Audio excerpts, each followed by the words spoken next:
Hello guys, എല്ലാവർക്കും സുഖമല്ലേ? അപ്പോൾ ഞാൻ ചെന്നൈയിലാണുള്ളത് കേട്ടോ. ഞാൻ ഡ്യൂട്ടി കഴിഞ്ഞ് വരുന്ന സമയത്തെ ഒരു കാഴ്ച കണ്ടേ. ഇവിടെ നല്ല മഴയായിരുന്നു കേട്ടോ. മഴ കഴിഞ്ഞ് ഇപ്പോൾ ഒരു തോർന്നിട്ടുണ്ട്. അപ്പോൾ വണ്ടി വന്ന് ഇറങ്ങി കഴിഞ്ഞപ്പോഴത്തേന് ഇവിടെ ഓട്ടോ സ്റ്റാൻഡ് കണ്ടു.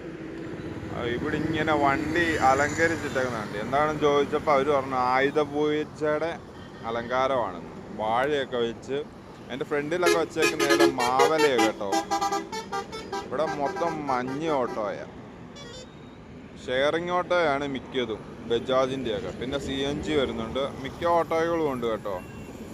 ഒരുപാട് ഓട്ടോ ഉണ്ട്, ഇനിയും വരാനുണ്ടെന്ന് പറഞ്ഞേ. ഇതിങ്ങനെ അങ്ങോട്ട് കിടക്കുക വണ്ടികൾ. മഴയായിക്കഴിഞ്ഞാൽ മൊത്തവും വേസ്റ്റും അതും ഇതും എല്ലാം റോഡിലോട്ടാവും. നടക്കാൻ പറ്റാത്ത അവസ്ഥയാവും. ഫുൾ അഴുക്ക് വെള്ളം കേട്ടോ, ഓടയിലെയൊക്കെ വെള്ളമാണ്. ഇവിടെ ഭയങ്കര ആയുധപൂജ എന്നൊക്കെ പറഞ്ഞു കഴിഞ്ഞാൽ ഭയങ്കരമായിട്ടുള്ള ഒരുക്കങ്ങളൊക്കെ കേട്ടോ. ചന്ദനമൊക്കെ പൂശി വണ്ടിയൊക്കെ അലങ്കരിക്കും. അപ്പോൾ tata, bye bye, see U.